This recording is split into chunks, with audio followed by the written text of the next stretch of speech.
Hey, and welcome back to my tiny and messy garage. I haven't done a lot of work in the last week since I've taken the engine out and sent it off to Hartech.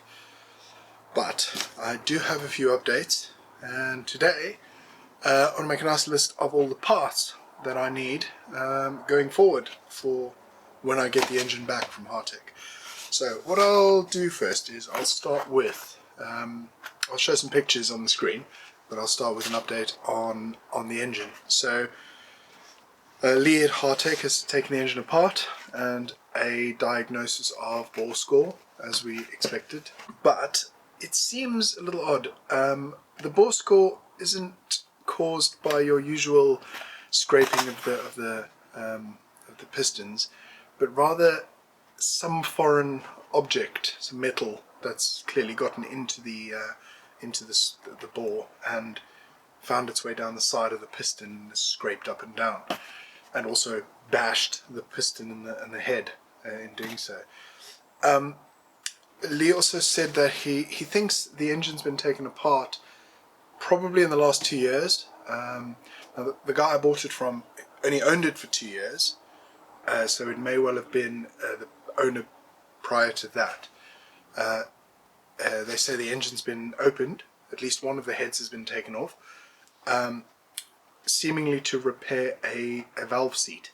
So it looks like a valve seat dropped, may have caused the issue. That was repaired, new valve seat was replaced, and other than that it seems fine. But they may not have cleaned the engine out properly of all debris, so the damage looks like it was done after that. So potentially just not cleaning out after repairing. But something also a little worrying is one of the chain guide rails. There's a plastic coating or cover on the metal part of the chain guide, which is a hard plastic, and that's basically meant to be a bit of a sacrificial bit that can slide along the chain can slide along it, and that would, prevent the chain from scraping too much. It's a guide. That seems to have been missing, so it's almost as though it broke off, but the engine rebuilder that built it just put the metal half of that chain rail in. I don't know, and that's caused a bit of scrapage, which luckily was caught fairly early because we were replacing that anyway. But yeah, the little aluminium shavings off of that aren't going to be very good for the engine anyway.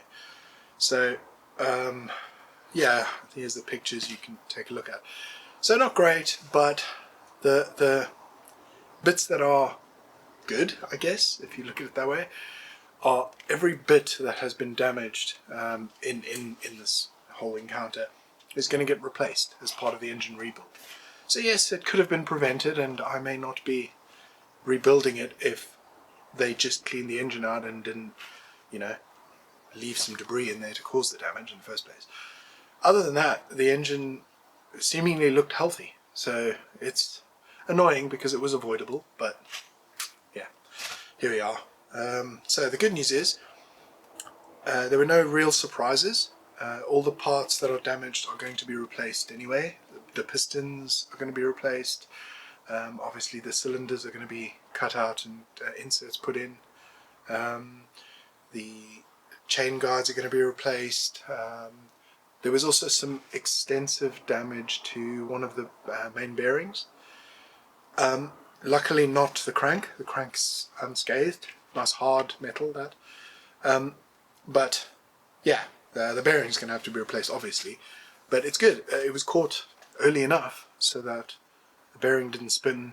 It obviously just wore away the outer coating right down to the brass. So that's good. It probably needed to be rebuilt in any case. So the good news is, other than those parts, there's no real surprises. Nothing's bent. Conrods are all fine. So everything's good. The things we know about, that I knew about, there were 2 bolts. One of the bolt holes in the exhaust manifold area, both ports. We knew that when we took the engine out, that was broken, chunked off, so they're going to re-weld that. We knew that. Also, one of the bolts broke off on the cam position sensor on the 6th cylinder. That I knew because when I was taking it out, the bolt snapped, the head snapped off. So they're going to do that, basically pull the stud out. And then they did say there was another one. They didn't say where, but there were 3 in total repairs that needed to be made. So that's it. Other than that, all the repairs are going to be expected. Now, the downside is it's still rather pricey. I think they quoted 11,300 for just rebuilding and keeping the displacement at 3.6 litre. Now, I kind of was waiting to hear what the verdict was on the damage. So if the damage was more severe, then I would have opted to, because it would have been expensive to repair, I would have opted to keep it 3.6 because they quoted about a £2,000 uplift if I wanted to go bigger, mainly because bigger pistons are more expensive. They probably charge a little more for bigger liners, they have to mill out more material, so it's a bit of extra work and therefore a bigger cost. So £2,000 extra was quoted on getting the displacement up. So I was basically waiting to hear whether there was any more damage before I decided whether I was going to go up or not. So the good news is the damage is as we expected, just to those cylinders and not much else more. So I've opted to go for the 3.9 litre upgrade. Apparently they do a 4.1, but the reality is it's not a race car. It's if I go that far to 4.1 litre, I'm going to be restricted on other parts of the engine. The exhaust won't be able to get the gases out quick enough. The intake manifold and plenums won't really handle that volume of air. So although I'll have bigger pistons, I won't have necessarily more air coming in. So going up to 3.9 is a happy medium. I'll probably be at the limit of what the intake can really move, the amount of air. And yeah, again, it's not a race car. It's a cabriolet. I have the opportunity to get a little more power. I'm going to take it. So yeah, the total comes to, including VAT, which is basically what hits my bank account, is going to be £16,500. But what I'll get back is a solid engine, 3.9 litre, so increased power. Yeah, it should last another 100,000+ miles. Effectively, it's a brand new engine. All the wear parts are going to be replaced. I should never really have to replace bearings for at least another 100,000 miles.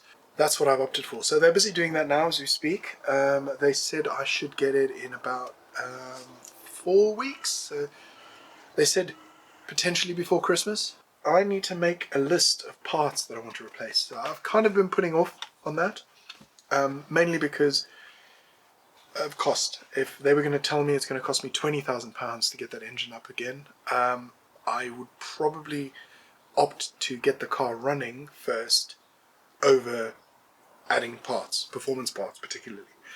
So for now, I need to make a list of what I need to get, what I want to replace, what I don't want to replace, what I can replace later.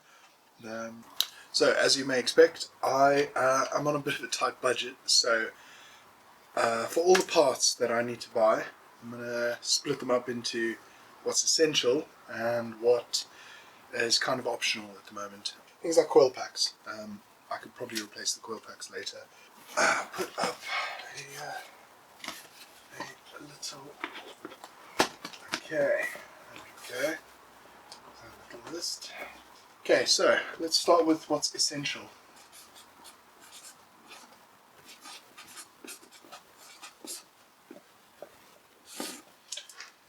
So, I'm going to be replacing the oil, obviously, so I need oil. I will need some sort of cheapish oil first to run it through for probably 1,000 miles maybe.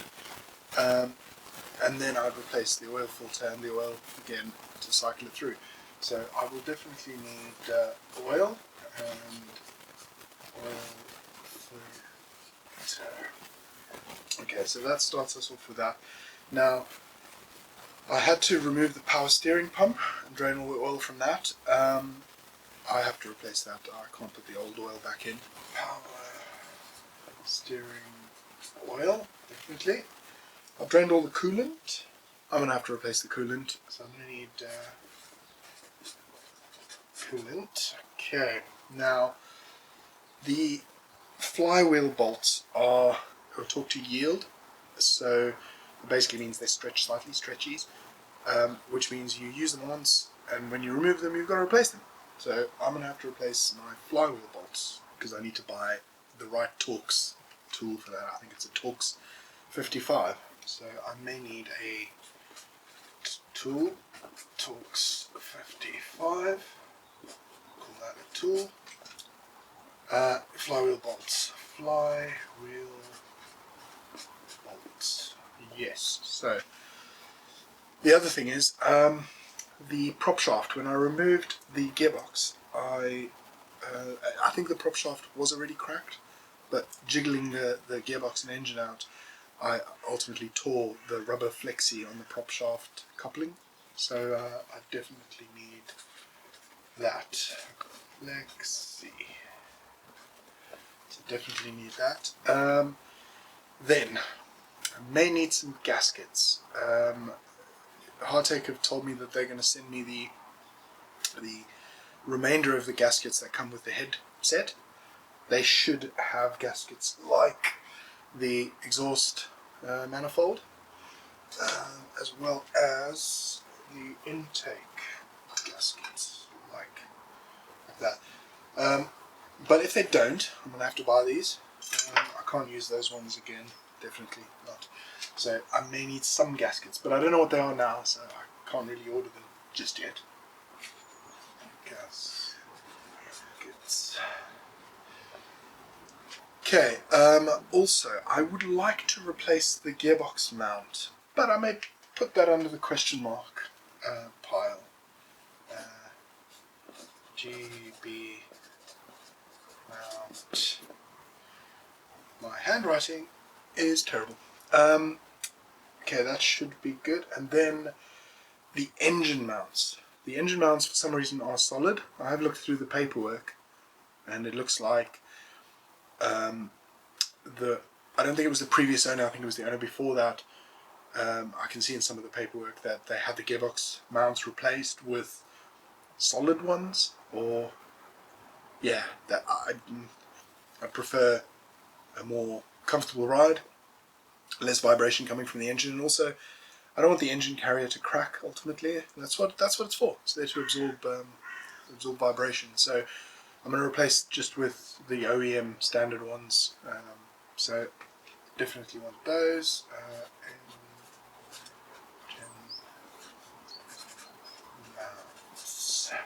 Okay. Right, now for things that are optional, I've just had the car serviced before I took the engine out. So the air filter, which obviously hasn't done maybe 200 miles since the last service, so the air filter is pretty much perfect. So I'm not going to replace that. As well as the spark plugs. So these spark plugs were also replaced when I did the service. They are brand new, so they're going to stay. Plugs, keeping those.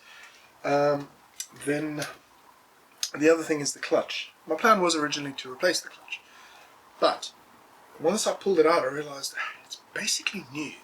I need to look at the paperwork again and see exactly when it was replaced, but you can still see the grooves on the clutch plate, the pressure plate. So it's basically new. I'm going to take the risk, put the original clutch, this clutch back in, and if I have to replace it in a few years' time, then so be it. So I'm keeping the clutch. God, my spelling is horrible. Then The other thing is the coil packs, which are hiding under here. Yeah, the coil packs pretty much new, and also if I reassemble the car and I do find a misfire, and it is the coil packs, they're easy to replace. You just take the heat shields off and replace the coil packs. So I'm keeping the coil packs. And the other thing is the air oil separator. I actually replaced that, thinking it was the cause of the smoking, which obviously we now know wasn't. It was the bore scoring. So I'm keeping the air oil separator. It is as good as new. What I'm going to do is go through the pipework, make sure it is completely clear of any debris. Yeah, and just make sure everything's properly clean. The AOS is optional. Oh yes, the water pump as well. The water pump was, I think it was replaced fairly recently. It looked pretty new. I've sent it off with the engine. I'm not sure why. I think they are refitting the water pump.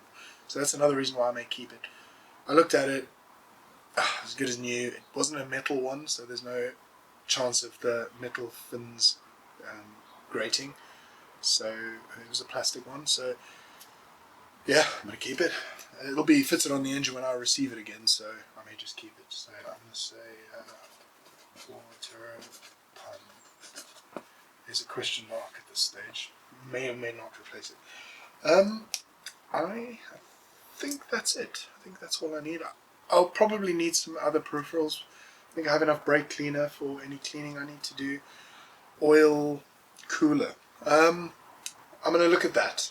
That's probably still a question mark. It looks like it leaked at some stage, but that's usually just the seals. Obviously, I'm going to get the engine back, and they're going to have cleaned it. Hopefully the surface is nice and clean.